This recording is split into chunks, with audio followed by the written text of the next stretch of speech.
जिस तरीके से डीजीपी का कार्यभार संभालने के बाद ओपी सिंह जो है वो लगातार एक्टिव मोड में हैं। फील्ड पर भी लगातार जो है वो पुलिस अधिकारियों के साथ जो है वो चर्चा कर रहे हैं, ग्राउंड जीरो पर जाकर पुलिस अधिकारियों से मिल रहे हैं। और आज एक महत्वपूर्ण बैठक जो है वो डीजीपी ओपी सिंह की ओर से तमाम पुलिस अधिकारियों की ली गई, जिसमें तमाम जो जिले के सुप्रिंटेंडेंट ऑफ पुलिस है और भी तमाम आला अधिकारी जो है इस बैठक के अंदर मौजूद थे। खुद हमारे साथ डीजीपी ओपी सिंह जी मौजूद हैं।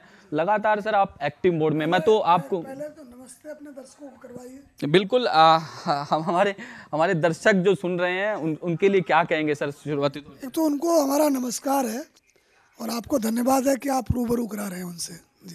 तो सर लगातार आप एक्टिव मोड में हैं, सोशल मीडिया पर भी एक्टिव है, ग्राउंड जीरो पर भी एक्टिव है। मैं कई सालों से सर आपको कवर कर रहा हूं। जब आप हिसार रेंज के आईजी थे उस वक्त भी आपका काम करने का तरीका यही था और आज भी इसी तरीके से है। आज एक अहम बैठक जो है आपने पुलिस अधिकारियों के साथ की है, क्या कुछ दिशा निर्देश आपकी ओर से दिए गए हैं सर? देखिए, जो मुझे बात कहनी थी कि होता क्या है कि जो पब्लिक सेफ्टी है वो बहुत बड़ा मुद्दा है। लोगों की ज़िंदगी जो है उससे रोज़ प्रभावित होती है, ठीक है। तो वो जानना चाहते हैं कि आप लोग मीटिंग खेल रहे हो, हमें भी तो बताओ कि क्या कर रहे हो, कैसे कर रहे हो। ये हमारे जान माल का सवाल है। तो मैंने मेरे पास कोई मास्टर प्लान नहीं था कि मैं चिट्ठियाँ लिखूँगा उसके बाद मीटिंग करूँगा, ऐसा कुछ नहीं था।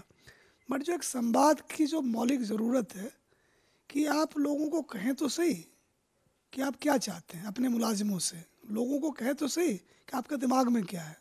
तो उसी क्रम में मैंने 1 2 3 4 चिट्ठी लिखी, जिससे कि हमारे मुलाजिम जो हैं और वो अपना पढ़ के अपनी फुर्सत से 4-5 बार ये समझ लें कि भाई लोगों को के लिए हम काम करते हैं, तो लोगों की क्या ज़रूरतें हैं, लोगों की क्या दरकार है।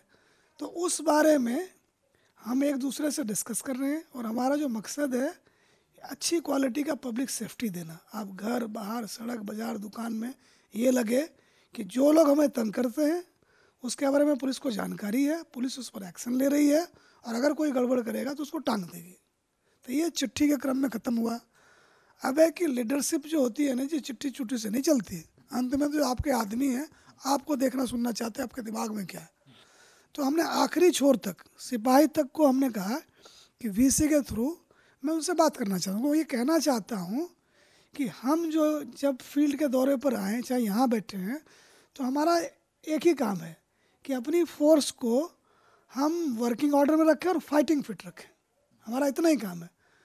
और आगे आपका काम है कि जो भी आपसे मिले तो आप 3 गोल्डन वर्ड का इस्तेमाल करिए, साफ करके बात करिए।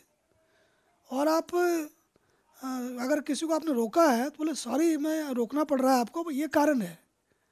और जब जाए बोले thank you for cooperation, you are gentleman. आप हथियारबंद आदमी हैं, लोग आपसे डर जाते हैं। तो आपके अच्छे व्यवहार से उनको आश्वासन होता है कि आप बंदूक बदमाशों के लिए रखे हुए हैं, आम आदमी के हक में। तो ये एक बात मैंने उनको कही थी कि हमसे बिल्कुल ना घबराएं, अनुशासन रखें और जो एक सम्मान एक दूसरे के प्रति वो रखें।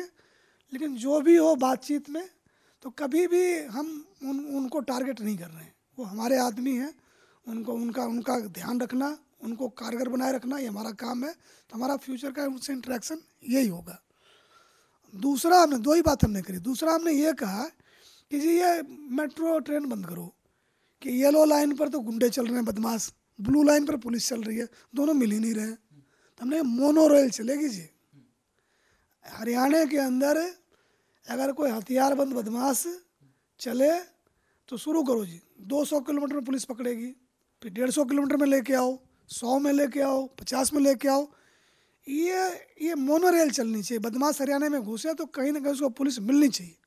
खुली छूट दी, खुली छूट नहीं दे रहे हैं जी, ऑपरेशनल नीड है। आखिर देखो, अपराध जो बदमाश बदमाशी करता है, गोली गाली चलाता है तो प्रकट थोड़ी होता है। किसी गाड़ी में बैठता है, कोई रास्ता टेक करता है, टारगेट आइडेंटिफाई करता है। एक क्राइम के करने में कितने प्रोसेस हैं। किसी ने कहा जी उसको लूट लेते हैं, ठीक है, फिर रेकी करते हैं वहाँ, फिर लॉन्च पैड पर जाते हैं मारने से ठीक पहले, फिर वहाँ जाते हैं, फिर एग्जीक्यूट करते हैं, फिर भागते हैं। इतना लंबा काम है, पुलिस कहीं तो पैर घुसा है। तो हम यही कह रहे हैं कि अपनी क्षमता बनाइए। आज की डेट में 300-400 गाड़ियाँ क्राइम यूनिट की है। 2-3-4-5 हज़ार आदमी क्राइम रेट के सड़कों पर घूम रहे हैं। हमने जी आप कैसे घूम रहे हो कि आप उससे मिलते ही नहीं? मिलो। क्रिमिनल इंटेलिजेंस का जो वैक्यूम है जी उसको भरा जाए, हमने ये बात कही है। बदमाश अगर पूरब से आ रहा है, आप पश्चिम से उनको मिलिए। और हमने बहुत स्पष्ट कहा, हम लोग जी कानून को मानने वाले हैं, हम किसी की हानि नहीं चाहते हैं। हमने ये कहा कि अगर कोई विरोध ना करे तो गिरफ्तार करिए, अगर कोई विरोध करता है गिरफ्तारी का तो आवश्यक बल का इस्तेमाल करिए, और कोई आप पर हमला करता है जान लेने की नियति से फुल फोर्स इस्तेमाल करिए, मर के मत आइए। हम आपकी पत्नी को काइंड ऑफ फेस नहीं कर सकते, वो कहेंगे जी आपने हमारा हस्बैंड मरवा दिया। तो सुरक्षा, अपनी जान की रक्षा के लिए, किसी और की जान की रक्षा के लिए और संपत्ति की रक्षा के लिए, अपने के लिए आपको कानून में अधिकार है कि आप बल प्रयोग करके अगर इस क्रम में किसी की जान भी चली जाए तो आपका कोई दोष नहीं। तो हम कानून के मानने वाले लोग हैं, नियम से चलने वाले लोग हैं और प्रोपोर्शनेट हैं कि जितना करेंगे उतना भरेंगे, पीछे नहीं हटेंगे।